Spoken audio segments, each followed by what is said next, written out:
వేదిక మీద ఉన్న సోదరులందరికీ కూడా ఏదైతే దీక్షలో పాల్గొని మరి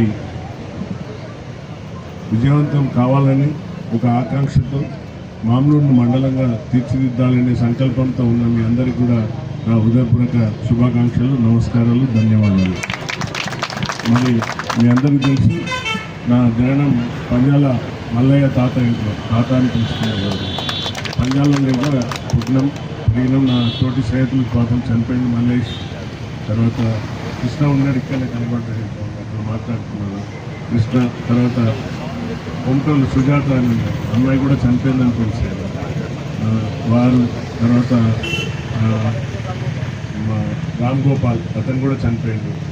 తర్వాత మన ఆరోగ్యం ఇప్పుడు అతని పేరు ఉదయ్ కిరణ్ పెట్టుకున్నాడు. అంతా కలిసి రోజు ఉదయం లేచి స్కూల్కి పోయింది. అప్పుడు క్వార్టర్స్ లేవు.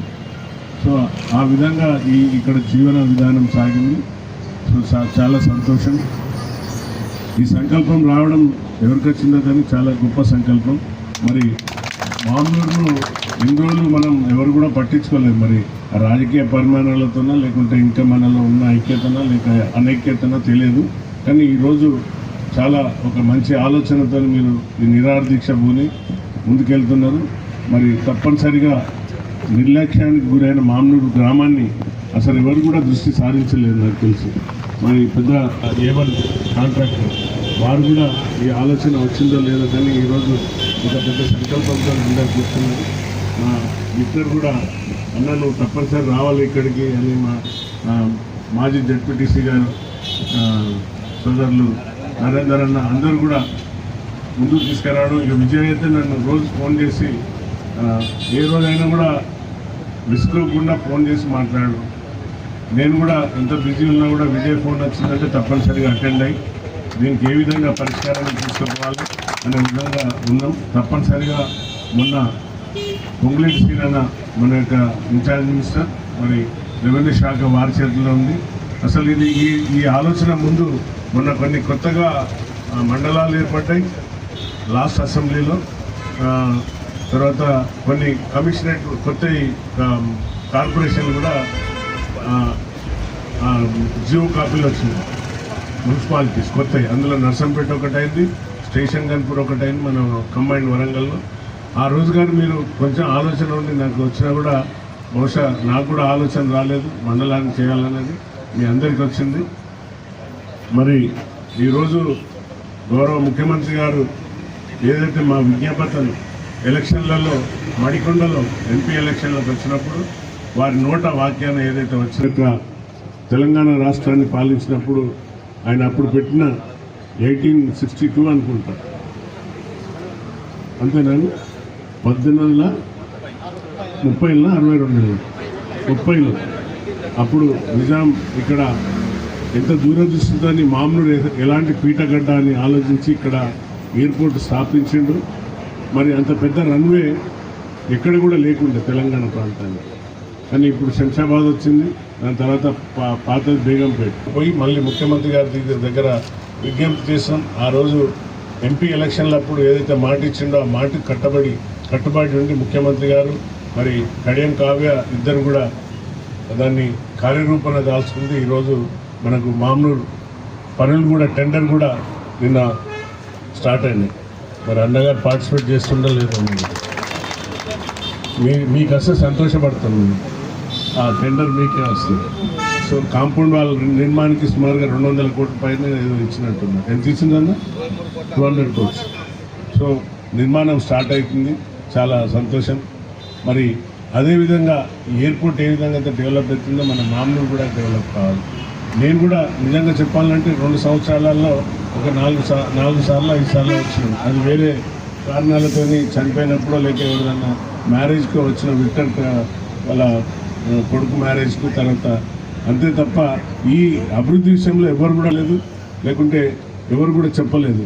కానీ మొన్న వచ్చినాక విజయాన్ని ఏదైతే చెప్పిండో అన్న దీన్ని నిర్లక్ష్యానికి గురైంది. మనకు అక్కడ బతుకమ్మ లేదు. తర్వాత చాలామంది ఇక్కడ అది ఉన్నారు. ఎంతోమంది జీవన విధానాలు మార్చిన మామ్నూరు గ్రామానికి అన్యాయం జరుగుతుందంటే తక్షణమే నేను ఆలోచించి స్టేడియం అయితే ఇండోర్ స్టేడియానికి ప్రయత్నం చేసినా అది ఇచ్చిన లెటరు. ఎందుకంటే మన మామూలు గ్రామం నుండి చాలామంది స్పోర్ట్స్ ఆడిన వాళ్ళు అంతే అన్నిట్లో పార్టిసిపేట్ చేసిన వాళ్ళు ఉన్నారు కాబట్టి అన్ని విధాల నగరానికి దగ్గరలో ఉన్నది కాబట్టి ఆ స్పోర్ట్స్ తర్వాత బస్ డిపో ఈవీ స్టేషన్ అడిగినారు. మనకు 5 ఎకరాలు కావాలంటే ఇది మనకు స్థలం కూడా ఉన్నదంటే విజిట్ చేసినాం. ఆర్టీసీలు వచ్చిండ్రు, ఆర్డీఓ కూడా వచ్చింది. అది కార్యరూపాన్ని ఉన్నది. తప్పనిసరిగా కొంచెం ఆటంకాలు వస్తున్నాయి. ఆ ఆటంకాలను అధిగమించి బస్ డిపో స్టేషన్ నిలబెట్టుడా లేక మన అక్కడ చెరువు మామూలు కుంట చెరువు ఏమో నాగల కుంటలో నాగల చెరువు. సో అందులో ఎక్కడో ఒక కాడ తక్షణమే 2 విధాల సర్వే అవుతుంది. ఈవీఎం బస్ డిపో మనకు వచ్చే విధంగా ప్రయత్నం చేస్తున్నా. బహుశా ప్రభాకర్ అన్న కూడా మాట ఇచ్చింది. పొన్నం ప్రభాకర్ అన్న కూడా మరొకసారి మీ జాకంతా కూడా వచ్చినా కూడా పొన్నం ప్రభాకర్ అన్నకు చెప్పి మరి రెవెన్యూ శాఖ మంత్రులు రేపు వస్తారనుకుంటారు. రేపు రివ్యూ ఉన్నది. ఇట్లా సంగతి నేను పుట్టినప్పుడు ఇది తప్పనిసరిగా మండలం కావాలంటే మొదటిగా ఏది స్టార్ట్ అవుతుందో ఆ మండలాలలో మొదటిగా మామూలు గ్రామానికి మండలం చేస్తామని చెప్తుంది. సో తప్పనిసరిగా మీ యొక్క కఠినమైన దీక్ష మీరు కోరుకునే విధంగా ఏదైతే మీరు ఒక ఎన్ని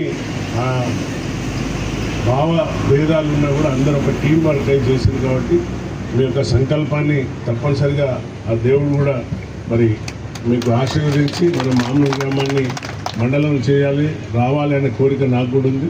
తప్పనిసరిగా ఈ మామూలు గ్రామంలో మరి అక్కడనే సీఎం గారు నిండు సభ పెట్టినప్పుడు కూడా ఎయిర్పోర్ట్ విషయంలో చెప్పండి మన తిమ్మలైంది. సో తప్పనిసరిగా ఇది మనకు మండలం కావాలి, అవి తీరాలి. మరి మన పిల్లల భవిష్యత్తులు కూడా మారుతాయి. ఈ ఎయిర్పోర్ట్ స్టార్ట్ అయిందంటే చాలామందికి ఉపాధి అవకాశాలు కూడా దక్కే ఛాన్సెస్ ఉన్నాయి. మరి ఎంతోమంది భూములు అక్కడ త్యాగాలు చేసిన మన గ్రామస్తులు మనందరికీ కూడా మంచి జరగాలి. ఇప్పుడు ఉన్న భూములు అన్నీ కూడా కాపాడుకోండి. ఎందుకంటే రేట్స్ హైక్ అయిపోతాయి. మనం చూసాం శంషాబాద్ ఒకప్పుడు చిట్టడివి, కానీ ఈరోజు కోట్లల్లో ధరలు కోట్లల్లో ఉన్నాయి. ఇప్పుడు ఎవరైతే ధనికులు ఎవరంటే భూమి ఉన్న వాళ్ళే ధనికులు. 100% మన మామూలు రూపురేఖలు మారుతాయని నేను భావిస్తున్నా. మీ అందరి సహకారంతో దీన్ని ముందుకు తీసుకెళ్దాం. అందులో నేను కూడా భాగస్వామ్యం కావడం నాకు కూడా ఆనందం. మరి మీరు 48 అవర్స్ నిన్న నుండి ఫోన్ చేస్తున్నాడు. అన్న నేను మీటింగ్లో ఉన్నా, సీఎం గారితో మీటింగ్ అయిపోగానే వస్తాను చెప్పిన. నిన్న సీఎం గారిని కూడా మన ఎస్సీ కమ్యూనిటీ చెందిన ఎమ్మెల్యేలను అందరం కూడా ఒక రిప్రజెంటేషన్ చేసి వారు చేసే మంచి కార్యక్రమాలు. ఎందుకంటే మంచి కార్యక్రమం అంటే ఫస్ట్ ఇది ఇంటిగ్రేటెడ్ స్కూల్. ఆ స్కూల్ 200 కోట్లతో మనకు వచ్చింది. వర్ధనపేటలో స్టార్ట్ అయిపోయింది.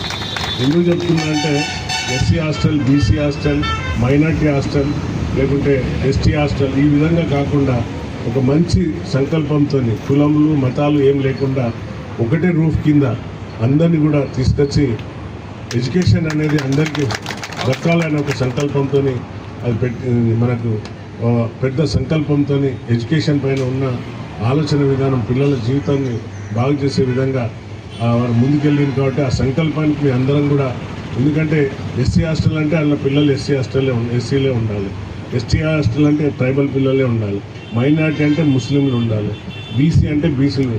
అది కాకుండా చదువు అనేది అందరికీ ఈక్వల్గా రావాలి, అందరూ ఒకటే కులము మతం లేకుండా ఉండాలనే సంకల్పం రావడం చాలా గొప్ప విశేషం. కాబట్టి అలాంటి ఆలోచన పోతున్నారు. కాబట్టి మీ అందరం కూడా ఎమ్మెల్యేలు వారికి ధన్యవాదాలు చెప్పినాం ముఖ్యమంత్రి గారు. అది కూడా ఏం కాలేదు. ఇప్పుడు అక్కడ సబ్ కోర్టు వచ్చింది. కోర్టు 25వ తారీఖు జడ్జి గారు వస్తున్నారు, హైకోర్టు జడ్జి గారు. వర్ధనపేటలో త్వరలోనే ఒక కోర్టు స్టార్ట్ అవుతుంది. కోర్టు నుండి ప్రారంభమవుతుంది. స్కూల్ స్టార్ట్ అయింది. తర్వాత అక్కడ నిరంతరం ఇంకేం కావాలో ఆర్టీసీకి వాళ్ళకు ట్రైనింగ్ క్లాసెస్కి ప్లేస్ కావాలంటే అక్కడ ఇచ్చిన ప్లేస్ అక్కడ కూడా ఆర్టీసీ ట్రైనింగ్ సెంటర్. సో అన్ని విధాల వర్ధనపేటలో అభివృద్ధి పనులలో ముందుకెళ్తున్నాం.